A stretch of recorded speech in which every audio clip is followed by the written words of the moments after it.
దాన్ని చేరే వాళ్ళు ఒక్కొక్కరు రండి.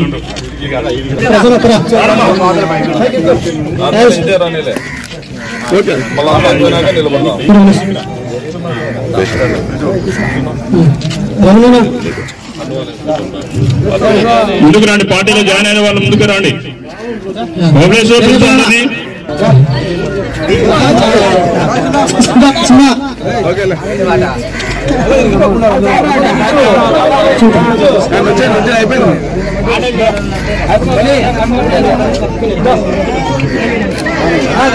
మూలవారి 24 ఎలక్షన్లో మన పెద్ద ఆయనను మెజార్టీతో గెలిపించవలసిందిగా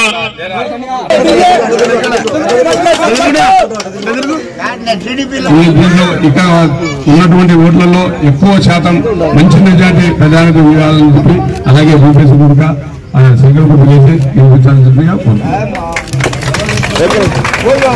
అందరికీ తెలుసు. ఇక మనకు పెద్ద ఎమ్మెల్యేగా అయితే మనకు ఏ పనులైనా చేసుకునేదానికి మనకు అన్ని విధాలా ఉంటాయి. సర్పంచ్ గా గెలిచిన 6 నెలల నుంచి నాకు ఎన్ని ఇబ్బందులు జరుగుతున్నాయి, ఇక్కడ ఏం చేయాలన్నా కూడా ఇబ్బందులు ఉన్నాయి. ఇక్కడ నీళ్లు కూడా మన పంచాయతీ ద్వారానే ఈ మూలవారిపల్లెకి వచ్చేది.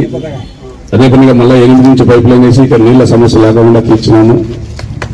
ఇంకా ఏదైనా కానీ మా పంచాయతీ కాకుండా ఈ మూలవారిపల్లెలో ఇక్కడ ఉన్నటువంటి వారందరూ కూడా మా దగ్గర ఏదో పని చేసుకొని మేము వాళ్ళకు అన్యోన్యంగా ప్రతి ఒక్క ఏ సమస్య వచ్చినా కూడా నా చేతనంత నేను మీకు ఉంటానని చెప్పి ఇంకా తెలియజేసుకుంటున్నాను.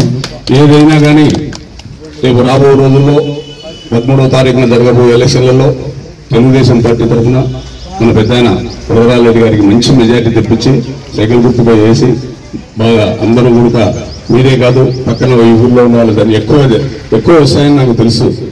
కానీ మేము కూడా ఇక్కడ మీతో మమేకమై ప్రచారణ మీతో కూడా త్వరలో ప్రచారం చేస్తాము. వచ్చి మీ అందరి ఆశీస్సులు తీసుకొని పెద్ద ఆయనకు మంచి మెజార్టీ ఊళ్ళో రావాలని చెప్పి కూడా తెలియజేసుకుంటూ అభివృద్ధి కార్యక్రమాలు, సంక్షేమ కార్యక్రమాలు ఉన్నటువంటి ముందుకు తీసుకుని చంద్రబాబు నాయుడు గారికి ఓటు వేసి గెలిపించాల్సిందిగా కోరుతూ, మరి జగన్మోహన్ రెడ్డి చెల్లెలు షర్మిల మా ఊళ్ళో ఓటు వేయని చెప్తోంది. విన్నారా మీరు అందరూ? ఎందుకు దుర్మార్గుడు మా అన్నకు ఓటు వేయద్దు, ఈ రాష్ట్రంలో పరిపాలన అంతా కుంటుపడిపోయింది, విపరీతంగా లక్షల కోట్ల రూపాయలు సంపాదించుకోవడానికి పరిమితమైనాడు, కాబట్టి మీరు మా అన్నకు ఓటు వేయద్దని చెప్తాంది. సొంత చెల్లెలు చెప్తాంది అన్నమాట. సొంత ముఖ్యమంత్రి వెంటనే ఈ షర్మిలను వాళ్ళ అమ్మ తన చెల్లెలు కాబట్టి వాళ్ళ తండ్రి సంపాదనలో వాటా వేయాలని దాని మీద గొడవ పడి ఆయన దూరంగా పెట్టినారు. అభివృద్ధి పనులను రాష్ట్రాన్ని నడిపించిన చంద్రబాబు నాయుడు గారికి ఓటేసేదానికి మీరందరూ తెలుగుదేశం పార్టీలో చేరుకుని మీకు అందరికీ హృదయపూర్వకంగా తెలుగుదేశం పార్టీకి స్వాగతం అనుకుంటున్నాను. కొత్తపల్లి ప్రెసిడెంట్, ఆ ప్రెసిడెంట్ గా ఆయన పంచాయతీలో సర్వాధికారాలు ఉంటాయి అభివృద్ధి కార్యక్రమాలలో.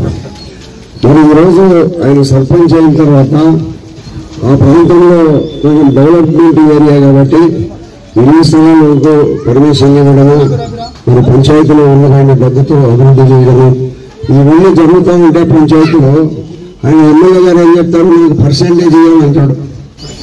ఎందుకు ఆయన పర్సెంటేజ్ ఇవ్వాలా? ఆయన ఇస్తాను పర్సెంటేజ్లు. ఆయన ఎన్నికల్లో గత 2019 ఎన్నికల్లో కొత్తపల్లి పంచాయతీలో మెజారిటీ ఓట్లు వచ్చినాయి. మరి తర్వాత ఆయనతోనే కలిసి ప్రయాణం చేస్తూ ఉన్నాడు. ఎవరు వ్యాపారస్తున్నారు స్వచ్ఛంగా వారి వ్యాపారాలు చేసుకునేదానికి అవకాశం లేదు. ఎవరో నెల్లూరు నుంచి ఒక ఆయన మన పొద్దుటూరికి వచ్చినాడు, 2 నెలల కింద వచ్చినాడు. పోలీసుల్లో డబ్బులు లాక్కున్నాడు, అది తీసుకుని పోయి కోర్టులో పెట్టేశారు. అతని బిడ్డ పెళ్లి పరిస్థితి ఏంటి? పెళ్లి పత్రిక చూపించినాడు, వదిలిపెట్టడం. అంగట్లో నుంచి డబ్బులు బంగారు కొనుక్కొని పోతుంటే 10 లక్షల రూపాయలు ఒక ముస్లిం లేకపోయినాడు. మామూలుగా రక్షణ లేని పరిస్థితుల్లో ఈ ప్రభుత్వం ఉంది. ఎంపీ ఎమ్మెల్యే 2 ఓట్లు కూడా సైకిల్ గుర్తుకేసి గెలిపించాలిగా కోరుతున్నాం.